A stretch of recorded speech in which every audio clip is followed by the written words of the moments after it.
Setelah kejadian yang melibatkan Merfolk dan Yang Mulia Ketiga, Shuqing melakukan analisis mendalam. Ia menyadari bahwa tindakan Yang Mulia Ketiga yang membunuh Merfolk di depannya bukan tanpa alasan.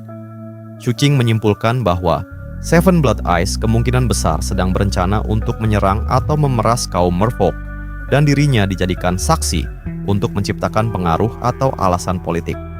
Khawatir akan dampak dari konspirasi tingkat tinggi tersebut, Shuqing memutuskan untuk meninggalkan sekte sementara waktu demi keamanan. Selain itu, ia memiliki misi pribadi menghabisi Patriark Prajurit Fajra Emas agar bisa hidup dengan tenang. Shuqing menyadari bahwa ia sudah hampir mencapai tingkat ke-10 kondensasi Qi, yang merupakan ambang batas menuju pembentukan fondasi, foundation building. Melalui arsip di Divisi Kejahatan Kekerasan, Shuqing menemukan bahwa Sekte Prajurit Fajra Emas telah melarikan diri ke hutan belantara merah, Crimson Wilds, sebuah wilayah berbahaya di bawah pengaruh gereja keberangkatan. Shuqing dan auranya menjadi pria paruh baya tingkat ketiga, kondensasi Qi, agar tidak menarik perhatian. Ia membeli berbagai perlengkapan, termasuk tanaman beracun, sebelum berangkat melalui portal teleportasi. Shuqing melanjutkan perjalanannya menembus badai salju di hutan belantara merah.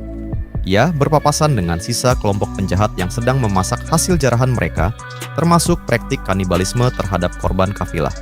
Tanpa ragu dan dengan efisiensi tinggi, Shuqing membantai seluruh kelompok tersebut untuk menghilangkan jejak dan potensi bahaya di masa depan. Kejadian ini memperkuat pandangannya tentang betapa murahnya nyawa manusia di dunia yang kacau. Seiring berjalannya malam, saat kepingan salju melayang di sekelilingnya, angin mengangkat rambut panjangnya ke belakang dan mencoba masuk ke dalam pakaiannya.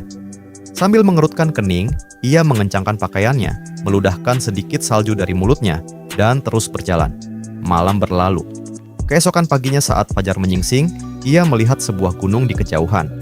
Shuqing dapat melihat beberapa bangunan di gunung itu, tetapi secara keseluruhan, tempat itu tampak agak kosong.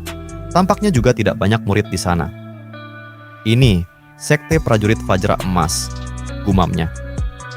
Shuqing tiba di dekat markas baru Sekte Prajurit Fajra Emas. Gunung yang mereka tempati tampak sepi dan tidak semegah markas lama mereka, menandakan kemunduran sekte tersebut setelah pindah. Shuqing memilih untuk tidak langsung menyerang. Ia menyamar sepenuhnya sebagai pemulung, menggunakan pakaian lama dan lumpur, dan membaur di perkemahan pemulung terdekat untuk mengumpulkan informasi serta memantau situasi dengan sabar. Di dalam markas sekte, Patriark Prajurit Fajra Emas digambarkan dalam keadaan paranoid dan tertekan. Ia kehilangan setengah kekayaannya untuk memberi hadiah permintaan maaf kepada Yang Mulia Kedua dari Seven Blood Eyes. Ia sangat cemas Shuqing akan tumbuh kuat dan membalas dendam padanya. Ia merasa hidupnya seperti dalam catatan kuno, di mana protagonis muda biasanya datang menghancurkan musuh lama di saat yang krusial. Sang Patriark mencoba memperkuat diri dengan menyiapkan pil obat untuk membuka lubang dharma ke-30 guna menyalakan api kehidupan. Selain itu, ia mencari perlindungan di bawah gereja keberangkatan dan mengundang teman-teman kultivator sebagai tamu untuk menjaganya. Shuqing tidak mungkin tahu bahwa Patriark Prajurit Fajra Emas sedang mengerang dan mendesah di markas sektenya. Kembali di markas para pemulung, dia membeli sebuah tempat tinggal kecil agar dia memiliki tempat untuk beristirahat jika diperlukan. Di markas para pemulung, pendatang baru biasanya harus melalui formalitas tertentu sebelum diizinkan untuk tinggal. Tetapi jika Anda cukup kuat, aturan-aturan itu tidak berlaku. Shuqing menetap di kamp pemulung dekat markas sekte Prajurit Fajra Emas. Untuk membaur, ia menunjukkan kekuatan tingkat ketiga, kondensasi Qi, dan bertindak layaknya pemulung asli membunuh mereka yang memprovokasi dan menjalankan misi harian. Ketegasannya, termasuk menggantung kepala pengganggu di depan pintu, membuatnya cepat dihormati dan tidak lagi dianggap sebagai pendatang baru. Setelah sekitar setengah bulan, Shuqing sudah cukup memahami seluruh situasi. Bahkan tidak sampai 100 orang yang tersisa di sekte itu. Hanya 4 dari 7 tetua asli yang masih ada. Pemimpin sekte itu masih ada. Itu berarti Patriark Prajurit Fajra Emas hanya memiliki 4 ahli di antara bawahannya. Daerah ini dikendalikan oleh gereja keberangkatan, itulah sebabnya dia datang ke sini. Untuk mencari perlindungan di gereja, Shuqing bersabar. Dia mungkin memiliki kemampuan bertempur yang mengesankan, tetapi dia berhadapan dengan musuh dari pendirian fondasi. Jika mereka akhirnya bertarung, dia mungkin bisa menang, tetapi itu akan menjadi pertarungan yang panjang dan sulit. Oleh karena itu, Shu Qing tetap berhati-hati seperti biasanya. Ia meluangkan waktu untuk menganalisis semua informasi yang telah ia temukan dan tidak mengambil tindakan apapun. Setengah bulan lagi berlalu. Suatu malam, ketika membuntuti dua murid dalam perjalanan kembali ke sekte, ia secara tidak sengaja mendengar percakapan yang memberikan beberapa informasi yang sangat menarik. Terungkap bahwa Patriark sangat paranoid. Ia sengaja menyuruh muridnya menyebarkan rumor palsu dan terus-menerus mengundang tamu, kultivator kuat lainnya, untuk tinggal di sekte sebagai pelindung bayaran. Suatu malam, saat ia sedang mengintai markas sekte tersebut, ia melihat seberkas cahaya terang melesat dari puncak gunung dan menghilang ke kejauhan. Ia hanya bisa samar-samar melihat seseorang di puncak gunung mengantar tamu tersebut pergi. Mata Shu Qing menyipit, lalu dia bergegas kembali ke markas untuk mengatur senjata dan racunnya. Kemudian dia mendongak ke langit untuk memeriksa waktu dan mulai menunggu. Di aula besar di puncak sekte prajurit Fajra Emas, sang patriark memperhatikan tamunya pergi, lalu menghela napas. Ia hanya bisa membujuk tamu untuk tinggal selama itu. Berbalik ke arah aula, ia mulai memikirkan siapa yang akan diundang selanjutnya. Tidak lama lagi pil itu akan habis. Aku akan segera meminumnya dan membuka lubang dharma ke-30-ku. Setelah aku memiliki api kehidupan pertamaku dan dapat memasuki keadaan pancaran yang mendalam, maka aku akhirnya bisa bernapas lega. Sang patriark menghilang ke dalam aula. Melihat salju yang begitu tebal dan merasakan angin dingin, ia sedikit mempererat balutan pakaiannya. Ia melihat beberapa anak yang menggigil di dekatnya, berpikir sejenak, lalu melanjutkan berjalan. Ia tidak menutup pintu di belakangnya. Ada api unggun di kabinnya, membuatnya jauh lebih hangat daripada di luar. Ketika anak-anak itu menyadari pintu yang terbuka, mata mereka yang tadinya kosong tiba-tiba berbinar dengan sedikit harapan. Shu Qing berjalan semakin cepat di atas salju, hingga akhirnya ia menyatu dengan angin, menjadi seuntai bayangan yang langsung menuju sekte prajurit Fajra Emas. Energi dan darah di dalam dirinya mendidih, dan ia terus mengoperasikan kitab pembentukan laut pada tingkat maksimum. Cahaya ungu mengalir melalui dirinya, berkumpul di atas kepalanya dalam bentuk samar pedang surgawi. Tak lama kemudian, ia tiba di sekte tersebut, dan mendongak ke arah markas besar, yang dibingkai oleh salju yang turun. Cahaya bulan jatuh, dibiaskan oleh salju, menyebabkan markas besar sekte tersebut diterangi dengan jelas. Melihatnya, mata Shu Qing menyala dengan niat membunuh. Tanpa ragu-ragu, dia melompat dari tanah. Jimat terbang itu berkilauan seperti cahaya pedang saat dia melesat menembus salju menuju aula di puncak gunung. Dia bergerak semakin cepat dan dalam sekejap sudah berdiri di luar aula. Menggunakan kitab pembentukan laut dan teknik dari kuil, Shu Qing melepaskan dua tebasan pedang ungu raksasa berturut-turut yang membelah aula utama sekte menjadi dua. Saat patriark terkejut dan mencoba mundur, bayangan Shu Qing menyentuh lengannya, memicu ledakan mutagen yang merusak tubuh sang patriark. Meskipun patriark berada di tingkat pendirian fondasi, foundation building, serangan beruntun Shu Qing hingga tebasan ketiga berhasil melukainya dan menghancurkan pertahanan Fajra Emasnya. Pada akhirnya, dia adalah kultivator tingkat pendirian fondasi. Dia tidak memiliki teknik sekte besar, tetapi tingkat pendirian fondasi tetaplah tingkat pendirian fondasi. Dia memiliki kemampuan bertarung yang luar biasa, dan karena itu, penyergapan dengan pedang dan bayangan hanya melukainya. Dengan mata merah, dia menatap Shu Qing, menggertakkan giginya, dan berkata, "Kau, kan, si bocah itu?" Dengan takjub, para murid sekte, tetua, dan bahkan pemimpin sekte bergegas keluar dan menatap langit. Mereka melihat Shu Qing di atas, rambutnya berkibar-kibar. Pakaiannya sebagai pemulung hanya membuatnya tampak lebih mematikan. Dengan bulan, angin, dan salju di sekitarnya, dia tampak seperti seseorang dari dunia bawah, siap untuk mengambil kendali atas hidup dan mati. Pertarungan antara Shu Qing dan patriark prajurit Fajra Emas mencapai puncaknya. Meskipun secara kultivasi tubuh murni Shu Qing sedikit di bawah tingkat pendirian fondasi, foundation building, ia menutupi celah tersebut dengan kebrutalan serangan tanpa henti. Shu Qing memanggil iblis kekeringan gaib yang memancarkan panas dahsyat hingga melelehkan salju. Patriark membalas dengan teknik cambuk cahaya keemasan dan proyeksi 3 prajurit Fajra yang memberikan tekanan luar biasa. Saat Shu Qing terdesak jatuh ke arah markas sekte, pemimpin sekte, para tetua, dan murid-murid menyerangnya secara bersamaan. Shuqing merespons dengan melepaskan gelombang kejut kekuatan spiritual dalam radius 300 meter. Serangan ini sangat menghancurkan hingga membunuh seluruh anggota sekte yang tersisa seketika. Gelombang ini juga menghancurkan teknik penyegelan raksasa milik Patriark dan melukainya secara internal. Karena ia tidak memperhatikan, bayangan Shuqing mencengkeram lengan kirinya.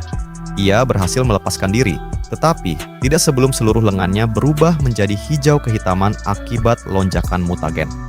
Kemudian, sebuah tusuk sate besi hitam melesat ke arahnya dan menusuk bahu kanannya. Selain itu semua, ia gemetar hingga ke lubuk hatinya ketika menyadari bahwa energi dan darahnya tidak stabil. Ia telah diracuni, menyebabkan wajahnya berubah menjadi sangat muram. Mundur, ia memasukkan beberapa pil obat ke mulutnya dan bersiap untuk melarikan diri. Tetapi kemudian ia menatap Shuqing di bawah. Matanya dipenuhi dengan niat membunuh. Kitab Pembentukan Laut dari Puncak Ketujuh di Tujuh Mata Darah mampu melepaskan gelombang kejut 1 kali yang dapat mengguncang fondasi pendirian. Tetapi, kau hanya dapat melakukannya sekali. Karena itu, waktunya telah tiba bagimu untuk mati. Shuqing terengah-engah saat harta karun jimat pertahanan berkilauan. Meskipun begitu, dia batuk mengeluarkan seteguk besar darah. Secara keseluruhan, dia tidak terkejut dengan apapun sejauh ini. Pendirian fondasi itu kuat, dan dia sudah mengetahuinya sejak awal. Tapi dia tetap yakin dia bisa membunuh Patriark itu. Menyadari musuhnya mulai melemah, Shuqing mengeluarkan kartu asnya perahu Dharma miliknya yang berbentuk perpaduan buaya dan kura-kura Xuanwu. Perahu tersebut memancarkan aura suci garis miring keilahian, divine energy, yang sangat menekan. Patriark yang ketakutan mencoba memohon nyawa dan menawarkan diri menjadi pelayan seumur hidup, merujuk pada catatan kuno yang sering ia baca. Shuqing tidak memedulikan kata-kata terakhir musuh. Baginya, musuh yang paling aman adalah musuh yang sudah mati. Ia telah mempersiapkan segalanya, penyamaran, serangan kejutan dengan perahu Dharma berkekuatan ilahi, dan pemilihan waktu saat Patriark sendirian. Investasi besar Shuqing, kulit kadal ilahi dan 10.000 batu spiritual, terbayar dengan serangan yang bahkan mengancam kultivator pendirian fondasi. Saat serangan cahaya keemasan ilahi dari perahu Dharma meluncur, Patriark prajurit Fajra Emas melakukan hal ekstrim.